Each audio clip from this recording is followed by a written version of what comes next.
그러니까 하나님이 진노하시죠. 그러면 하나님의 진노는 우리 사람들의 진노와 어떻게 달라요? 하나님이 진노하시는 이유가 뭘까요? 여러분, 이것에 대해서 알아야 돼요. 여러분은 왜 진노하나요? 옳고 그름 때문입니까? 네? 틀려서 화가 나요? 아니죠. 왜 화가 나요? 네? 뭐라고요?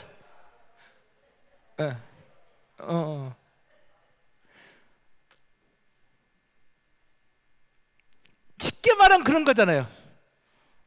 내 뜻과 달라.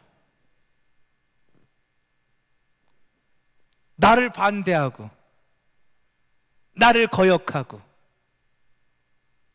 내 인권과 다르고. 나도 알아. 내가 언제나 맞는 건 아니라는 거. 그쵸? 우리도 알아요. 우리 살다 보면 내가 틀릴 때 많죠? 아니에요? 예, 맨 앞에 앉아 계시니까 어쩔 수 없어. 한지숙 권사님, 장로님하고 싸울 때 있지? 아, 있어요. 저도 맨날 싸워요, 우리 사모님. 있죠. 예. 막 싸운단 말이야. 근데 싸울 때는 내가 옳다고 생각하고 싸우는 거지, 그쵸? 아닌가요? 내가 틀렸다고 생각하나요? 아니, 처음에는 내가 옳다고 생각해. 근데 장로님하고 막 싸우다 보니까 어느 순간에 알았어. 아, 내가 실수했구나. 그런 데 있잖아요. 막 싸우다 보면 어느 순간 알았어. 아, 이거 내가 실수한 거네? 그런데 그 순간 지기 싫어. 그래가지고 어떻게 해? 끝까지 우겨. 그런 적 있죠? 목사가 왜 잘한다고? 해봤으니까. 목사도 다 해봤으니까. 저도 제 아내, 제 사모님하고 막 싸울 때가 있단 말이에요. 처음에는 내가 맞다고 생각했어. 그게 무슨 말이야? 나 그런 거 한 적 없어. 나 기억 안 나. 그 한참 얘기하다 보니까 맞아, 내가 한 게 있어.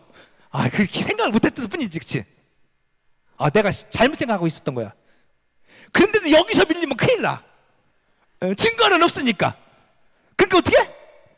끝까지 안 했다고 우겨.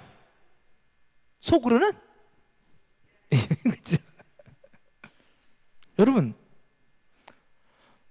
내가 옳고 그름 때문에 화내는 거 아니에요. 우리도 솔직히 내 뜻과 다르니까 화가 나는 거지. 나를 반대하니까, 나를 거역하니까. 여러분, 사람은요 그래요. 사람은 죄인이기 때문에 틀릴 수도 있어요. 그리고 틀린 것을 알면서도 인정하기 싫어서, 자존심 상해서, 속상해서 여기서 물러나면 내가 왠지 손해보는 것 같아서 끝까지 우길 때도 있어요.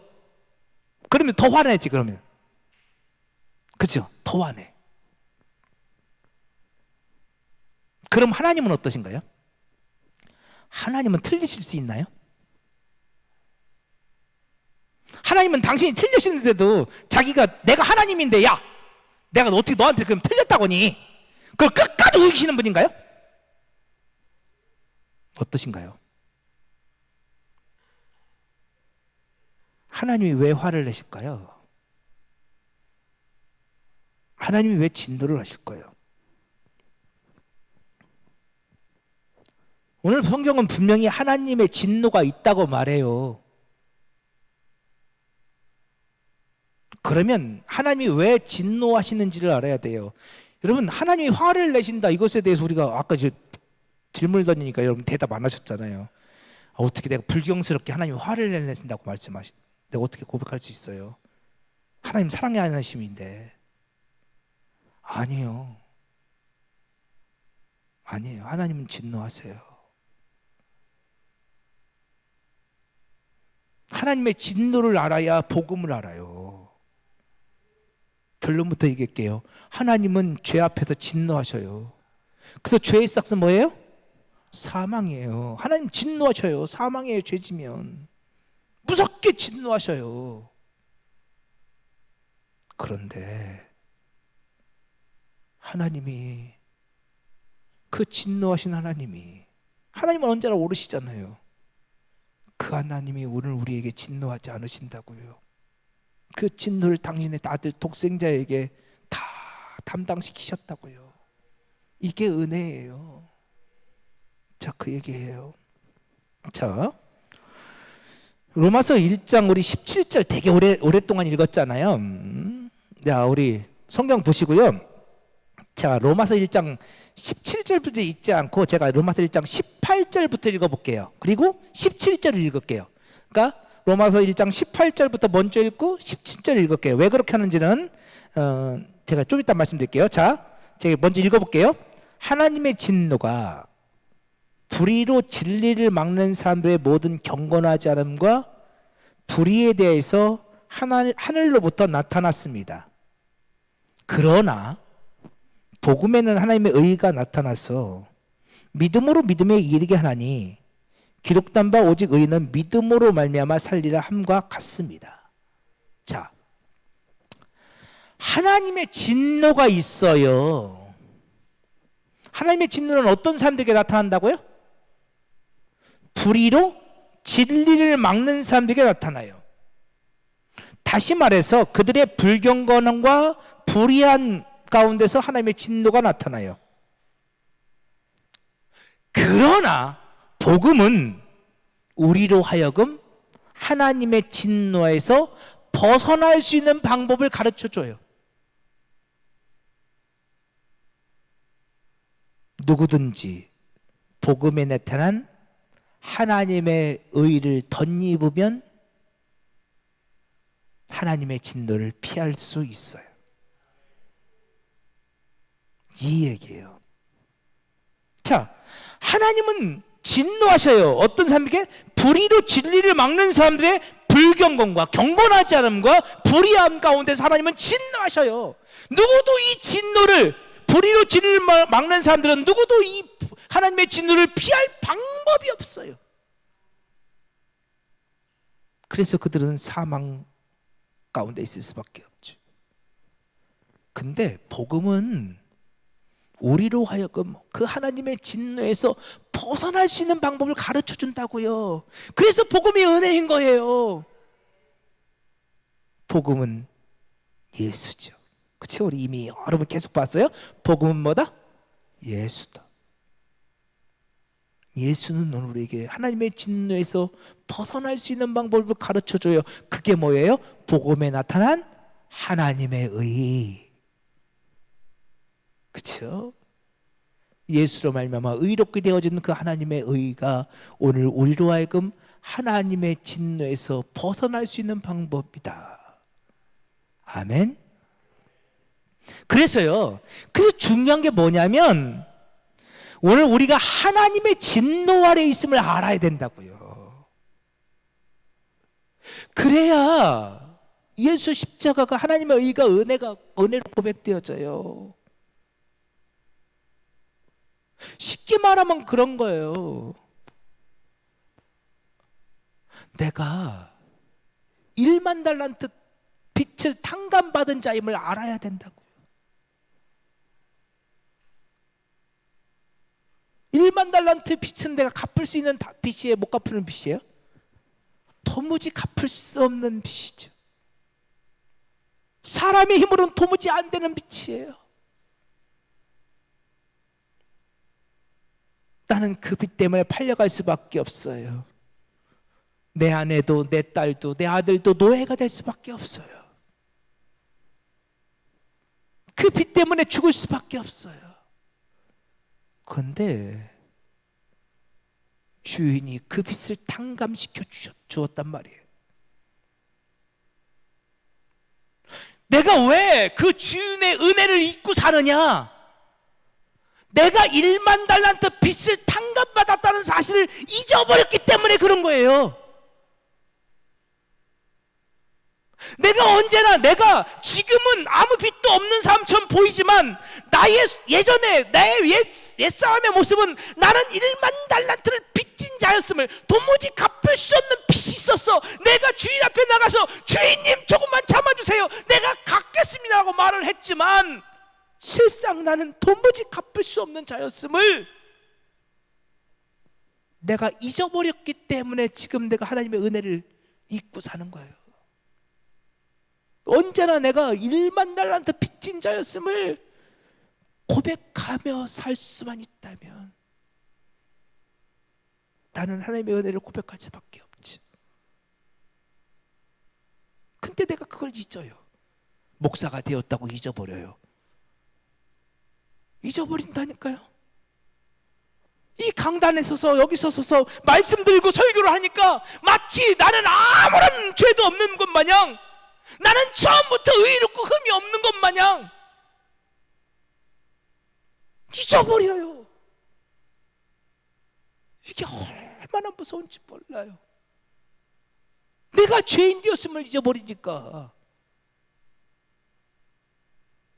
하나님의 진노가 얼마나 무서운지를 잊어요. 나는 그 진노 아래 죽을 수밖에 없었던 자였단 말이에요. 그런데 하나님께서 그 진노에서 나를 벗어나게 해주셨어요. 그게 얼마나 큰 은혜인지.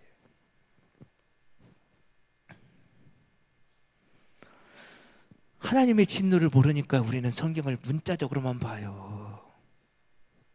율법 조문으로만 봐요. 하나님의 진노를 모르니까요, 우리는 성경을 자꾸만 이렇게 하면 복받는다, 저렇게 하면 복받는다 이러고 있어요.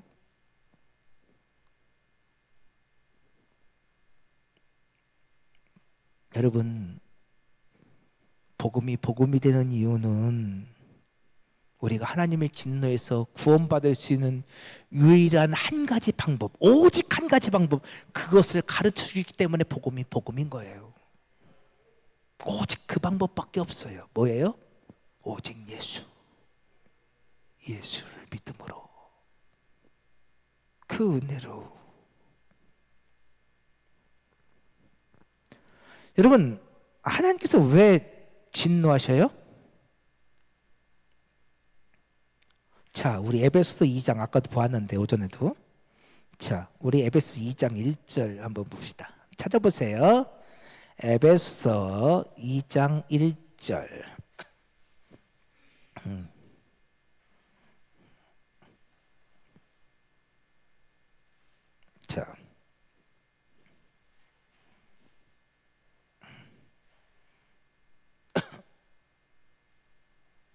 자, 에베소 2장 1절. 자, 3절까지 우리 같이 한번 읽어볼게요. 시작. 그는 허물과 죄로 죽었던 너희를 살리셨도다. 그때 너희는 그 가운데 행하여 이 세상 풍조를 따르고 공중의 권세 잡은 자를 따랐으니 곧 지금 불순종의 아들 가운데 역사하는 영이라. 전에는 우리도 다 그 가운데서 우리 육체의 욕심을 따라 지내며 육체와 마음이 원하는 것을 하여 다른 이들과 같이 본질상 진노의 자녀이었더니. 아멘. 자, 보세요. 여러분, 1절에 그는 허물과 죄로 죽었던 너희를 살리셨도다. 이게 과거형이에요. 과거형. 그러니까 우리는 지금 죽어가고 있는 상태가 아니에요. 이미 우리는 죽은 자들이에요. 어떤 우리? 예수 밖에 있는 우리들, 생명 없는 우리들. 여러분, 하나님이 생명이잖아요. 그렇죠? 예수가 생명이잖아요. 그러니까 하나님을 떠난, 예수를 떠난 자들은 다 생명이 없어요. 그들은 죽은 자들이에요.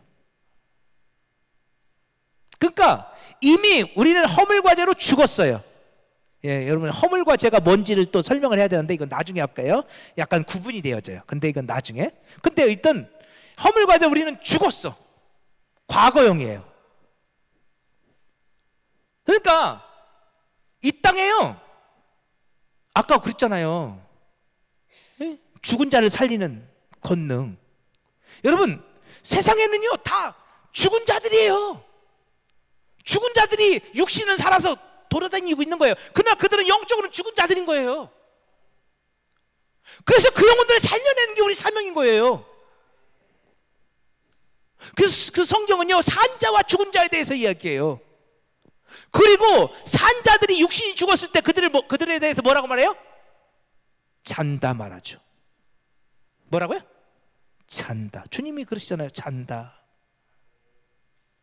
산자기 때문에 잘한 거예요. 그런데 세상에는 육신은 살아있으나 육은 살아있으면 영이 죽은 자들이 있어요.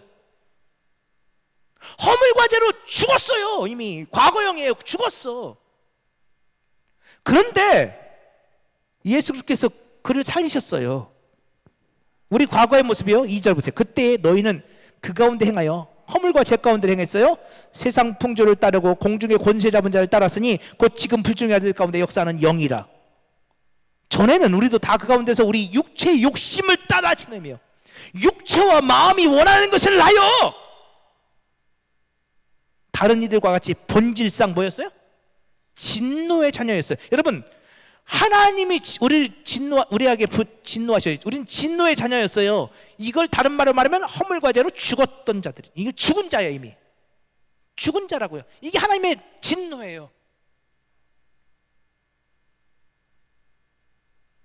여러분, 이걸 조금 이렇게 생각하면 어떨까요? 여러분, 진짜 여러분들이 정말로 두려워야 할 게 있어요.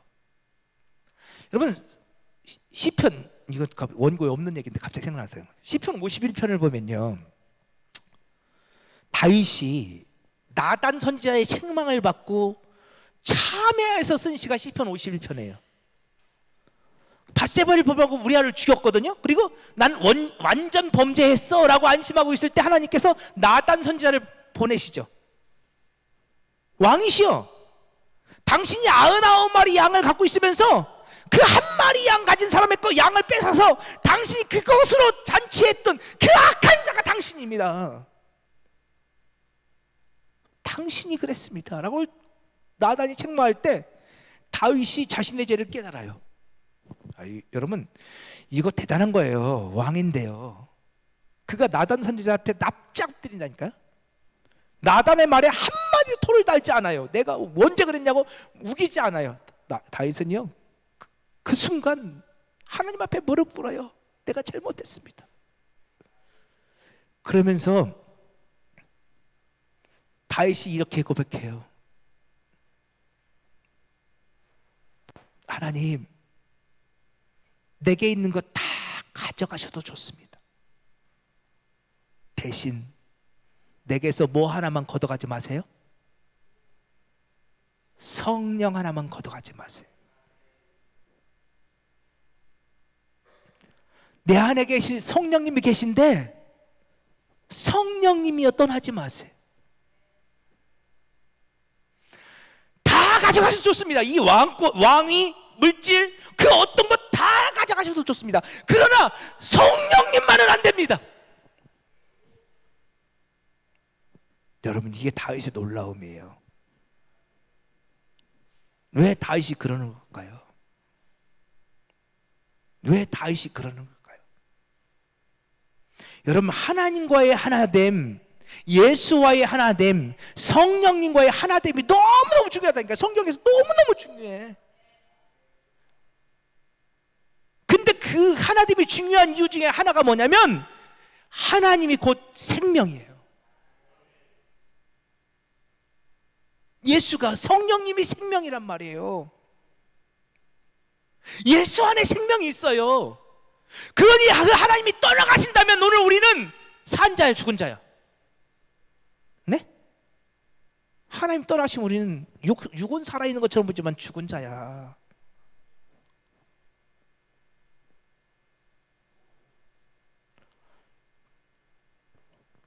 내가 육이 살아있다고 산 자가 아니라니까요.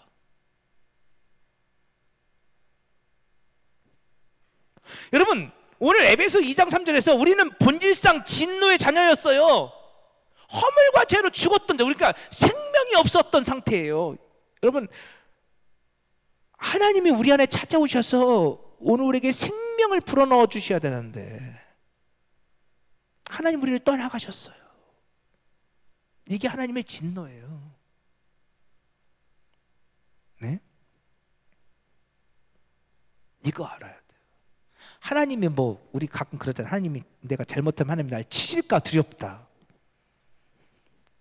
응? 그래서 내가 막 엄청 고난을 당하고 어려움 당하는. 근데요, 내가 잘못할 때 하나님 날 치시는 건 은혜예요. 아멘 안 하실 줄 알았어요. 네. 그건 은혜예요. 우리 좀 이따 로마서 계속 볼 거예요. 근데 진짜 하나님의 진노가 뭔지 아세요? 잘못하는데도 그냥 내버려 두시는 거예요. 근데 하나님이 내버려 두실 때 어떻게 하냐? 하나님이 우리를 떠나세요. 나를 떠나세요. 그럼 내 안에서 뭐가 없다고요? 생명을 잃은 거예요. 그게 사망이에요. 그게 심판이에요. 그게 진노예요. 전 이렇게 가지만 설명할 수밖에 없어요. 그래서 정말로요, 하나님 내 안에 계시는 게 너무너무 중요해요. 하나님 계시지 않는 상태, 그들이 이미 허물과제로 죽은 상태예요. 그런데 놀라운 건 뭐예요? 나도 알아, 내가 죄인인 걸. 우리 찔리죠. 자, 우리 앱에서 다시 펴져 있죠? 그때 너희는 그 가운데 행하여 이 세상 풍조를 따르고 공중것을 잡은 자를 따랐으니 곧 지금 불주중의 아들 가운데 역사한 영이라. 전에는 우리도 다 그 가운데 우리 육체의 욕심을 따라 지내며 육체와 마음이 원하는 것을 하여. 우리들의 모습 아니에요? 예수를 믿고 있으면서도 여전히 우리는 세상 풍조를 따르기도 하고 육체의 욕심을 따라 지내며 육체와 마음이 원하는 것을 하지 않아요? 아닌가요? 여러분 대답을 안 하시면 목사만 나쁜 사람 만드는 거야. 목사님은 그러고 계시는군요. 우리는 다 안 하는데. 아예 목사, 그죠? 여러분 우리가 예수 믿으면서도 우리는 내 육체의 소욕에 끌려 살 때가 있어요. 예수를 믿으면서도 우리는 세상 풍조를 따라 살 때가 있단 말이에요. 근데 놀라운 거는요, 그럼 우리는 하나님의 진노가 임해서 우리는 하나님이 우리를 떠나가셔야 돼요. 근데 놀랍게도 아직도 내 안에 그분이 계신다? 별로 은혜가 안 되는군요. 하나님 그분이 내 안에 계셔요.